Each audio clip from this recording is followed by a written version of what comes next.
Bueno, en primer lugar, muchísimas gracias por esta acogida tan estupenda. Es la segunda presentación que tenemos de la editorial y la primera de Isa con su primer libro, El bosque de los niños fantasma. Y bueno, vamos a hacer una pequeña entrevista a la autora y bueno, como sois muchas personas y demás, ya os dejamos luego que podáis charlar con ella y demás.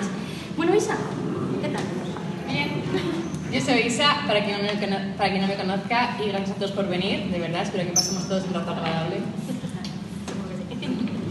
Bueno, vamos a hacer la primera pregunta. ¿Cómo nació la biología de los niños fantasmas? Bueno, pues esta novela en realidad nació en 2014, cuando yo tenía 12 años, ahora tengo 17, y fue a raíz de todo el boom que hubo a nivel internacional del género distópico, que son estas obras de ficción que se sitúan en un futuro posapocalíptico. Algunos títulos son Los Juegos del Hambre, Divergente, Flor del Laberinto, y bueno, yo era muy fan de ese tipo de libros, era todo lo que leía y veía en el cine, ¿no? Era muy fan. Entonces en mi mente empezaron a surgir los elementos de la rebeldía adolescente por la que se caracterizan, así como los tintes futuristas. Entonces empecé a darle vueltas a la idea de qué pasaría si los jóvenes se rebelasen por una especie de característica contra el gobierno, que es lo que se conoce como la distópica. Así que empecé a darle vueltas a esa idea con 12 años, pero aún me quedaba un poco grande porque no tenía suficiente madurez literaria para empezar a escribir una novela así. Así que aún tardé un poco de tiempo en escribirla, a los 15 la escribí y la completé, pero eso fue a los 12 años cuando se me ocurrió. ¿Y cómo surgió el título de esta primera parte? Bueno, a ver, yo es que siempre la llamé por redes sociales Proyecto Metza, porque para mí, Metza significa bosque en finés, y para mí esa historia tiene como una atmósfera muy de naturaleza, así un poco mística y demás. Entonces en redes sociales le llamaba así como nombre en clave.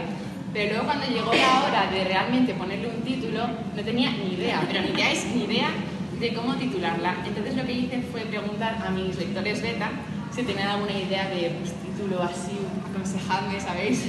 Pero tampoco la gente tenía mucha idea, porque es como muy amplio los temas de los que trata y no se puede encasillar en un solo género. Entonces, ¿cómo resumes todo eso en pocas palabras? Entonces, finalmente, una de mis lectores beta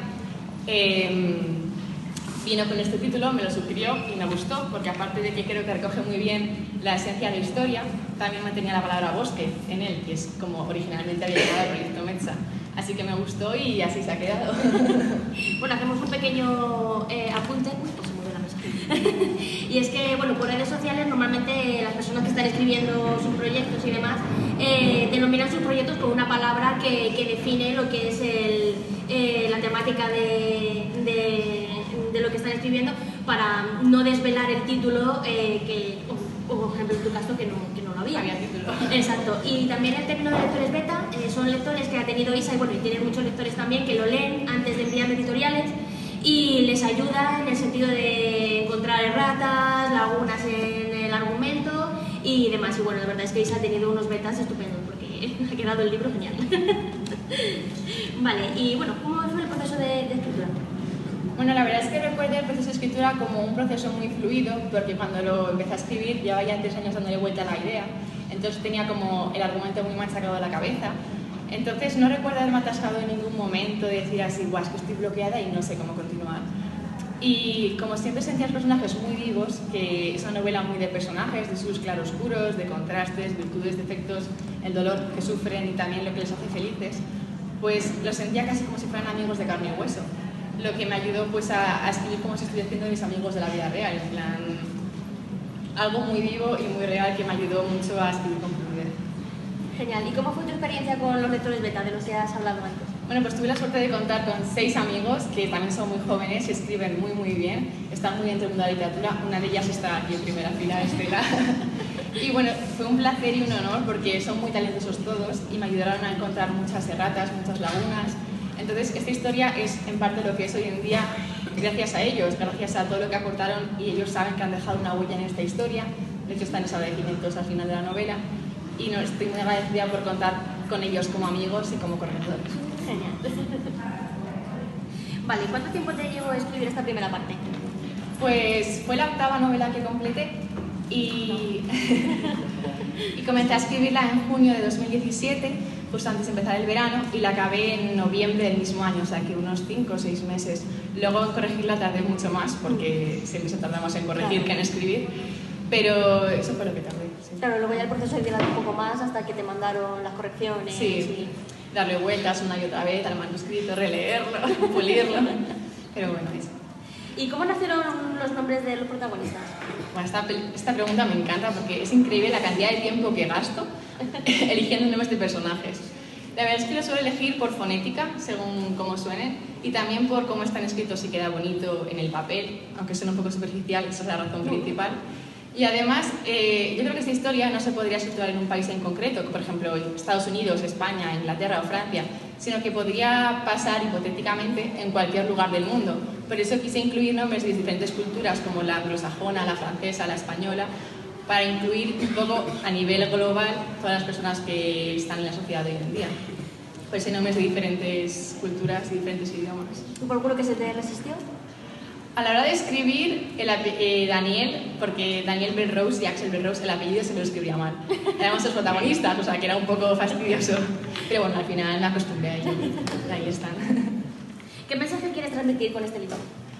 Bueno, esta historia parte de un conflicto que surge a raíz de una discriminación que hace la sociedad del mundo a unas personas que tienen poderes. Entonces, para mí esto es como un reflejo de la propia sociedad que discrimina a personas no por tener poderes, sino por un cierto tipo de piel o orientación sexual o ideología.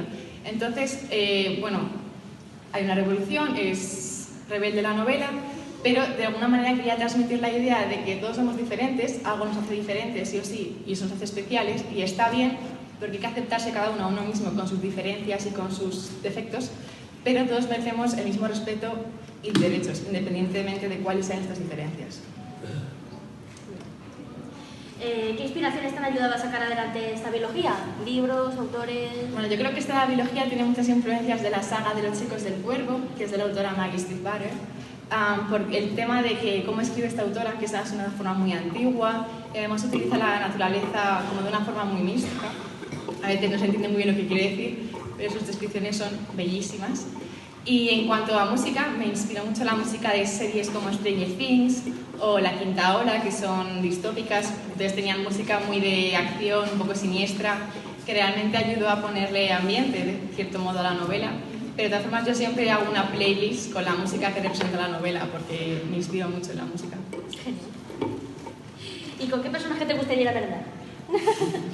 Yo creo que me llevaría muy bien con Tatiana, porque es así muy abierta, muy parlanchina y muy alegre, pero también es muy glotona, así que se comería su merienda y la mía. Entonces también me gustaría mucho, de alguna manera, ser partícipe en la amistad que surge entre Brandon y Eve, un poco más a raíz de, bueno, a partir del final de la novela, pero son dos amigos que se quieren mucho, siempre están el uno para el otro, y no concibo separarlos porque son inseparables. Entonces me gustaría mucho como ser partícipe de una amistad tan bonita, tan irrompible, ¿sabes? Creo que sería muy interesante. Genial. Bueno, ¿tenéis alguna pregunta por eso? ¿Está basado el hecho de que se discrimina al que tienen poderes? Bueno, es como una metáfora de la discriminación que sufren muchas personas hoy en día, pero se me ocurrió lo de tener poderes porque siempre escribo fantasía, es mi género favorito a la hora de escribir y de leer.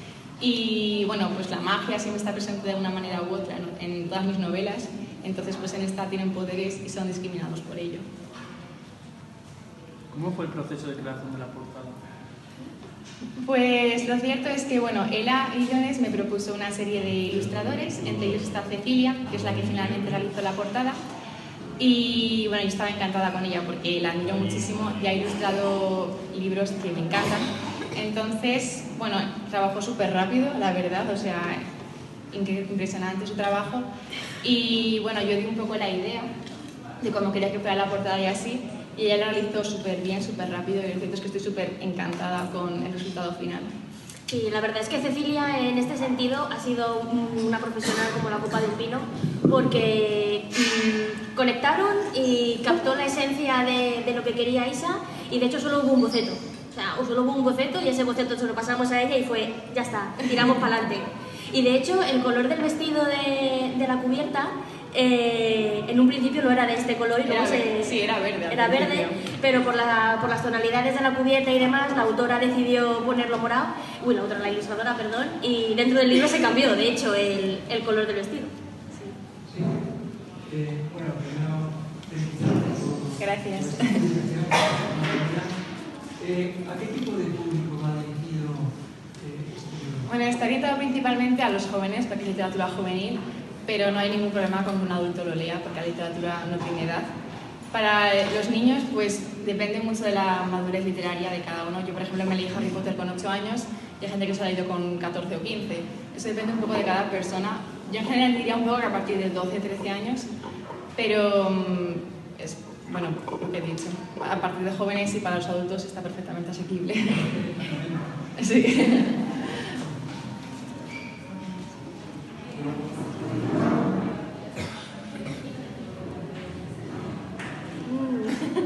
A ver, está escrita la segunda parte y...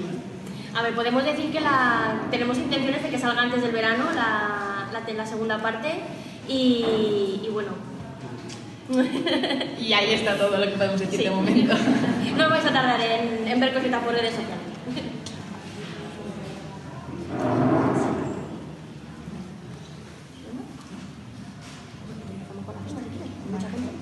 Vale, pues si queréis ir pasando para que Isa os firme, así como sois bastantes, para que podáis estar un ratito con ella. Muchísimas gracias por venir.